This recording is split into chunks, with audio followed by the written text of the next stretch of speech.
Hello, I'm Sheriff Jack Strain. Welcome to another edition of Behind the Badge.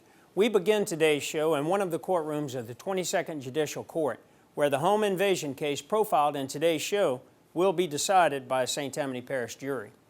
The detectives in our Major Crimes Unit recently solved a home invasion case that affected not only the immediate victims of the crime, but an entire community as well. In conjunction with our partners at Crimestoppers, our detectives, along with Sheriff's Office Patrol, Narcotics, Street Crimes, and K-9 Division, worked countless hours to solve this case. Through the course of the investigation, the victims were shaken, but they never lost their confidence or their faith that justice would be served. In this episode of Behind the Badge, we're going to take a behind-the-badge look at our agency's tireless work to solve this case. I believe you'll see how their relentless determination has resulted in the Sheriff's Office having one of the best violent crime solve rates in the entire nation. The St. Tammany Parish Sheriff's Office has partnered with Crimestoppers to attempt to get additional leads and solve an aggravated burglary that happened here in St. Tammany last weekend. As you can imagine, those crimes are incredibly rare over here, whether it's an aggravated burglary, a home invasion, whatever definition you would like to apply it, it's something that we do not tolerate, and we'll exhaust all assets and equipment at the Sheriff's Office and manpower in order to bring these people to justice. We appreciate the fact that Darlene has come over. This is a high-profile case for us. It happened in the Mandeville area in River Oak subdivision, and for her to lend her support in attempting to solve this case, I believe will bring us additional leads and ultimately be able to bring these people to arrest and conviction. I have to also acknowledge the help of Mario and his family for working with us from the very beginning, including to the point of putting his personal resources, money up for a reward for any information leading to the arrest and conviction of the party or parties responsible. We're actually announcing today that there is now a $40,000 cash reward, and that's a $40,000 cash reward for information that will lead to the arrest and indictment of the possible suspects involved in this particular home invasion. This information we're hoping to get out to the media immediately, because we know that people travel regionally who might possibly have some information on some of the items that's been taken. That'll be discussed in a second. So we're just really urging the media to make sure that this message is there. We hope anyone with information will call us. Call Crimestoppers at 822-1111. And again, you do remain anonymous and you're able to capture this reward. I really hope the best for this parish, you know. Since we decided, because my country is one of the most violent countries in the world. So we decided to bring my family to a safe place. And I know the United States is still a safe place. I know Covington and Mandeville are safe places. You cannot let these guys get away with it. We still believe that with the justice that God and the U.S. justice is going to bring to these guys, this parish is going to be a safe place to live in. We really don't want this to happen to other families. I even though I can be angry, you know, I'm thankful because they're alive. They're alive and in one piece. And when I'm telling you in one piece, thank God for that. Okay, but I really thank the Sheriff, Jack Strain, and Darlene, and Daniel, and all the team that's working on it, because they make us feel safe, and knowing that they're doing their best to catch these guys. The whole thing started a month earlier, and Friday night is when things broke for us, Friday afternoon. So several of us worked till midnight or so Friday afternoon, and we got a game plan for Saturday, and the whole unit started at 8 o'clock Saturday morning and worked till 5:30 Sunday morning, and that culminated with the arrest of 2 of the subjects, and we were still looking for the 3rd subject. Hey, Captain. Yeah, we got some stuff working on getting closer to apprehend the third suspect. The stuff Walter was working on is activated now, and we got a possible location of him. So You got Lieutenant McCormick, street Lieutenant crimes? McCormick's got his guys with street crimes. They're gonna meet us, and we're gonna go over everything and brief them on, what we got. They already know the particulars. I went over with Lieutenant McCormick on the phone. So we'll get the guys together and You know he's still armed. Yep. You guys are gonna vest up and. Yes, sir.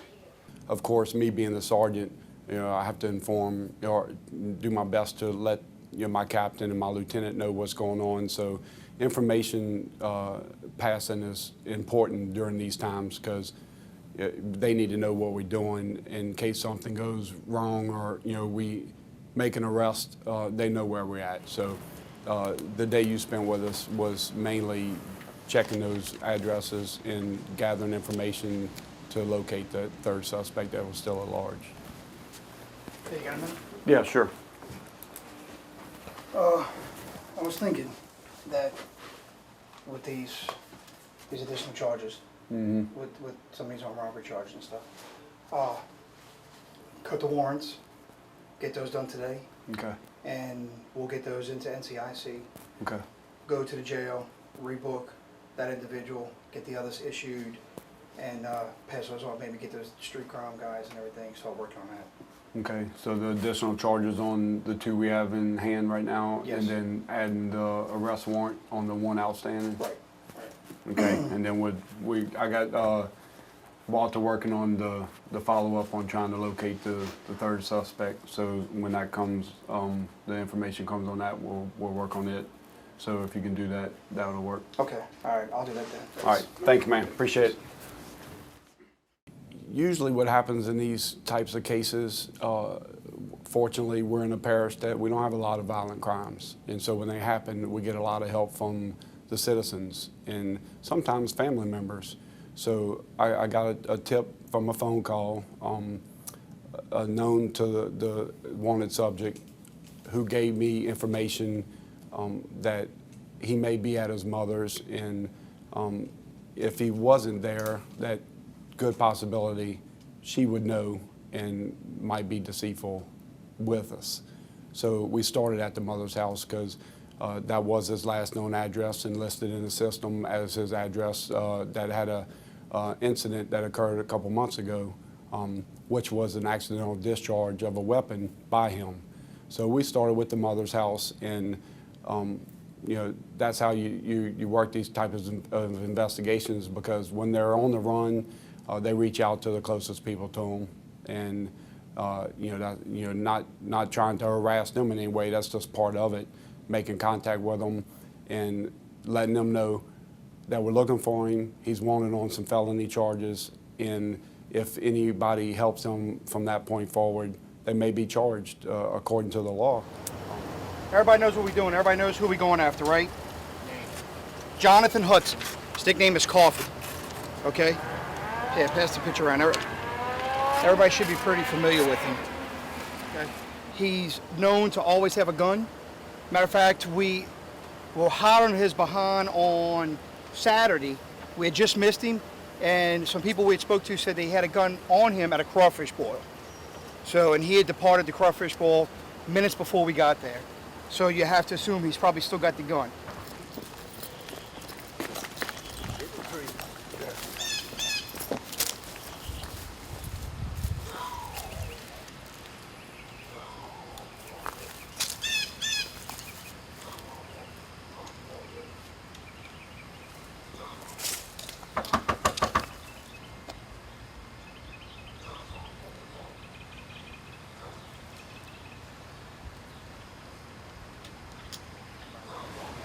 Sheriff's office, man. Step outside, please. Step outside. Who's in the house with you? Can we check your house? Step out here with me. You have any other baby dogs? Step out here, man. Step out here with me. We'll also get safe. We'll get there safe. We'll let you know what's going on. Okay. You have an idea why we're here? Yeah, my sister just called me and told me she saw something on the internet about my son. Your son? This is 2320 advisor code. I just finished reading about that. You just wrote about it? What do you know about it? No, What you read? Either from what you read, you Oh. don't know anything? no, what I read was WWL TV that Special Delinquent 14 two other arrived. people did some kind of home invasion or something in Covington. Yeah. Where would you tell him to go? I wouldn't tell them to go anywhere. That's incorrect. To be honest with me, recently you've been telling him to go out of state. No. So I'm telling you, Miss Linda, Not me. do not get yourself in the middle of I'm this. not in the right now middle you're of not, but you can be. He has a dad that lives in Mississippi. That's all that I know. Okay, well now that comes up, but I'm telling you, think about your words wisely when you answer my questions. He's in Bush somewhere, and we know that you know where that somewhere is. So tell us the address in Bush so you don't get yourself in trouble. I don't know that. Where? Give us I know directions. his boss lives in Bush. Where at? I don't know where his boss lives. I know his Give us boss directions. You went there for Memorial Day or Labor Day. I did go there. Okay, how'd you drive there? I went the directions he gave me. I don't know the address. You got it written down somewhere? Yeah. Okay, well let's see them directions. This is like the second house on the left, behind a little store. She doesn't know the actual. You turn down the road, it's the first house on your left. There's two that look identical. It's going to be the one on the left, no numerics on it. That's the house? Kind of vehicles in the driveway or anything like that? When we went there Saturday, there was a Oldsmobile, old school Cutlass maybe, or Century. Looks like one of those old school type cars. It had a temp tag in the window, no license plate. Color? Blue, like a dark blue.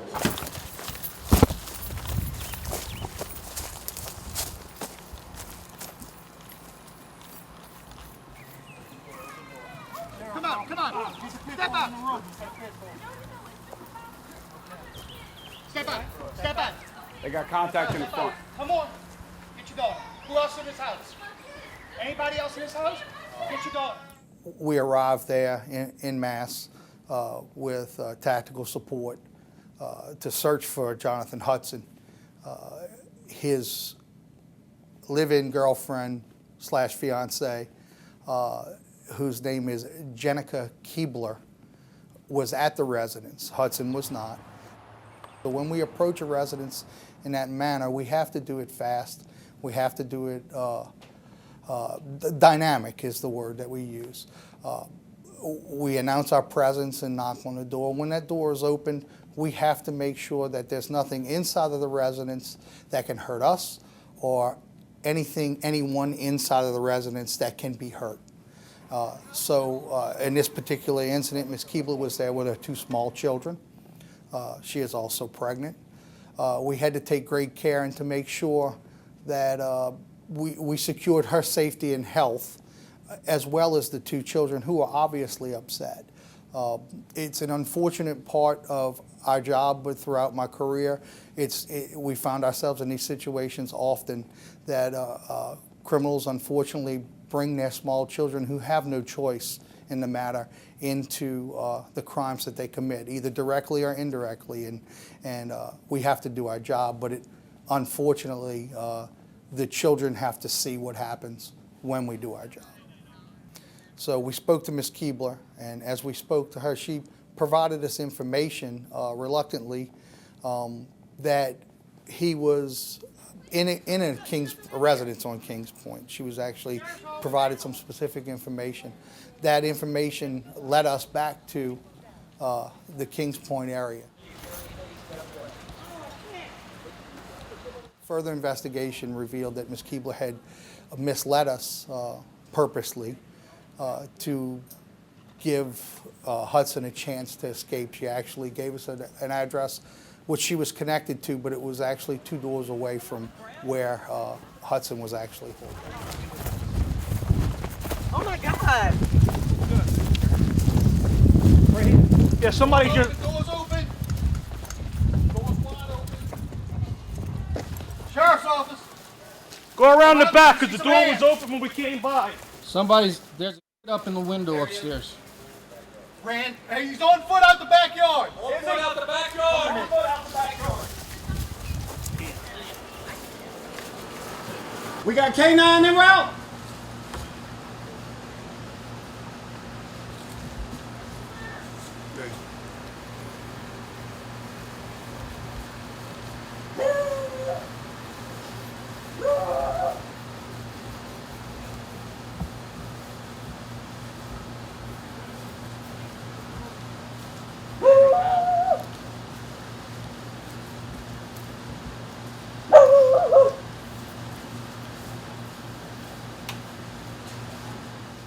Sometimes it doesn't happen like you see on real life TV. Like as you see, you was with us 20 plus hours that day. We just got to be relentless and do everything we can to locate him, and that's what we did.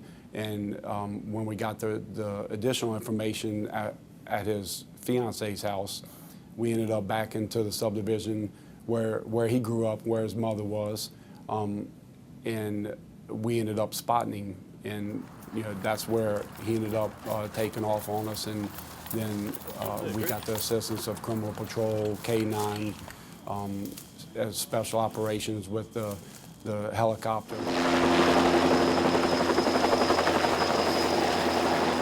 Unfortunately, he's from this neighborhood, so he could be at he knows somebody's this house. area well. Yeah. Somebody said his mama lives back Well, his mama was we back already in Kings cleared Point, his which mama's we house. talked to already. That's what. Yeah. But he might have friends that live up in here somewhere that could be we helping. don't know. We had two addresses, and we already checked him, and the second address we checked is where he ran from. So the culmination of him finally getting apprehended was a unique situation. With any case of this magnitude, our unit, myself, the rank above me, all the way up to the sheriff, we do everything we can to make sure we get those guys in custody for the victims to feel safe. And especially in this situation, there was a young child that was in the house when they did the home invasion. So, I mean, like with any case, we're not going to stop, and in this case, even more so. So, I mean, like you said, we worked 20 plus hours Saturday on into Sunday morning, and then Monday all day, Monday night on into Tuesday morning. And when he ran from us in the Kings Point subdivision, we did everything we could to try to locate him. Unfortunately, at the end of that night or end of that morning, we hadn't located him, but we felt certain that he was still in that subdivision. So we had to go do some interviews, and we had to book some additional people on some charges that were accessories after the fact. Being led to the wrong residence gave the opportunity to Hudson to be able to flee from the correct residence. It was found out later that Ms. Keebler did this with purpose, and that she had connections to both residences that she led us to, that she had formerly lived in the residence that she told us to hit to begin with. So once that was all meted out and learned through investigation later, Ms. Keebler was charged with accessory after the fact. The owner of the house from which Hudson fled, through our investigation and interviewing him and interviewing others, we learned that he had actually been harboring Hudson for a day and a half, approximately. That Mr. Hudson and he were friends for a number of years, and Hudson came to him and needed a place to stay. And he was aware that the police were looking for Mr. Hudson, and he was fully aware of the crimes that Mr. Hudson had committed.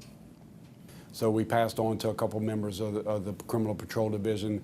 Please stay in that area, patrol, do what you can to, he may be walking down the street, you may locate him. Well, when we left the subdivision, they were doing that. They got out with a suspicious vehicle that had a dome light on. Come to find out, that was a vehicle that Hudson later admitted to us that he had stole and he was going to use to get out of the subdivision. Well, they got out with the vehicle with the dome light on. He was away from the vehicle. When he comes back and sees that the police are at his vehicle, it just deflated his balloon. He's like, he'd been in the woods the whole time, he admitted to us. Unfortunately, when they're hiding and we're looking for them, it's a lot easier for them. They see us, but we don't see them. And it's nighttime, and we're using every resource we have, the dogs, the helicopter. But sometimes, unfortunately, we still don't find them, and that was this case. But when he came out and saw that the deputies now were on the vehicle that he was going to use to get out of the subdivision, he went back to his mother's house. The only place he had to go. And the previous visits that we made to his mother's house, and myself explaining to her if she was found to have aided him in any way after the fact, that she would possibly face charges. He snuck in the window of her house, alarmed her, and at that point she had my name and number and said, "You need to turn yourself in." So we had already, myself and Detective Canizero and Detective Lumiere were the last three that were out, wrapping up things. We knocked off about 4:30, about a 20-plus hour day. I get home, lay down, and the phone rings. It's 5:17. I still remember it because it's an important part in all this. And I answered the phone, and male subject on the other end of the line says, "Sergeant Vitter," and I said, "Yeah, this is he." He said, "This is Jonathan Hudson. I want to turn myself in." Well, I was kind of sleeping at the initial, answering the phone. Now I'm awake. I'm like, "Okay, where are you, Jonathan?" He was actually using his mom's home phone. So the visits to his mother paid off, and us telling her that, unfortunately, the safest place for him at that point would be in custody, so he wouldn't hurt himself or hurt somebody else. He said, "I'm on the corner of Nottingham and Brookter. I'm going to be laying face down on the road with my hands above my head. I don't have a gun on me. I can't take this any longer." That was his exact words. "I can't take this any longer." And that's our relentlessness at trying to find him and getting this case resolved. And when he says that, I called the radio room because I'm on the other side of the parish. Called the radio room. They already had some patrol guys in the neighborhood. Advised the dispatcher that the suspect just called me. He's ready to turn himself in, his location. And while I was still on the phone with her, the deputy was there that quick. She says he's in custody. So, this one worked out. And like I said, it was unique. It doesn't normally work out like that, but this was resolved, and then we could start the process the following day, or at that point with interviewing him. We learned that Bo's younger brother, he's nicknamed Joey, they call him Joey. Joey Ledoux had actually transported Bo to the neighborhood of the victim a couple of nights or a night prior to the incident actually happening, to do a scouting mission, to surveil the house, see the surrounding. It's sometimes common, especially on violent crimes, where it's a home invasion type situation where they know what they're going into. So he brought his brother to that neighborhood, dropped him off, and then went back and picked him up when he was completed with his scouting mission. 2 days later, I say 2 days, but a day later, he actually transported his brother, Bo Ledoux, and Jonathan Hudson to the neighborhood and dropped them off in the neighborhood near the victim's house in the early morning hours prior to the crime, to commit the crime. When the detectives were called out to the residence on May 4th, early Saturday morning, Detective Daniel Buckner was the on-call detective that day. Therefore, he took the lead in this investigation. And this investigation led well into the month of May. As the other detectives who assisted Detective Buckner went back to their cases that they were working, Detective Buckner stayed on top of this incident. The case got a little dormant for a while as information became stale, but Detective Buckner stayed on top of it. He kept the case going. He kept this case alive. He conducted other interviews where bits and pieces of information were gathered. Of course, all of that information is intelligence, and that leads us to the end result, which is the arrest of the individuals involved. I can tell you that when you look at the dedication and the hard work that your detectives did, and law enforcement does in general, but particularly when you're able to kind of capsulize it to one case, it's incredible. We people on the outside never realize the commitment that it truly takes to make a difference in a case like this. I applaud what they've done. I think that, I'm thrilled to have been a partner with you guys, but ultimately it's a tribute to the leadership here because, it's solved. And that's the best thing that you can say. At the end of the day, you brought justice, you brought comfort to a family, you brought peace to a family, and you brought peace to an entire neighborhood. So I really thank them and congratulate them.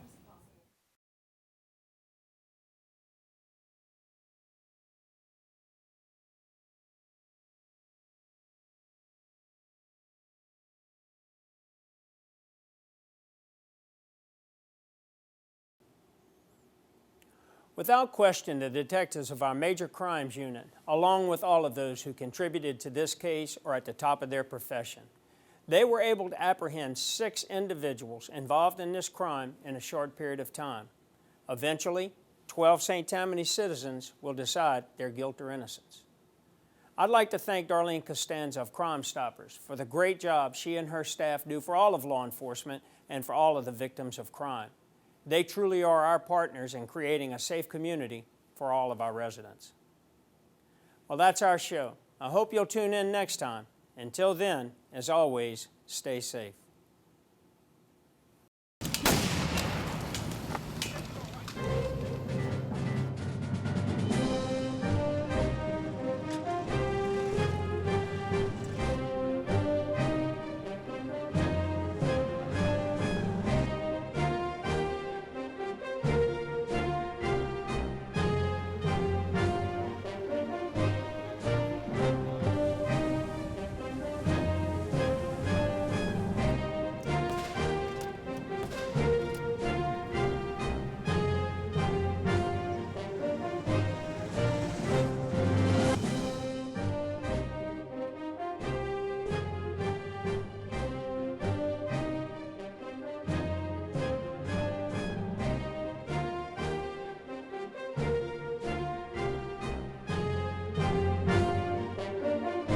The St. Tammany Parish Sheriff's Office is committed to upholding the public's trust and protecting life and property within our community. We will utilize sound judgment, reason, and creativity to solve the problems we face, using proactive planning and responsive problem solving. We recognize the badge of our office as a symbol of public faith, and we accept it as a public trust.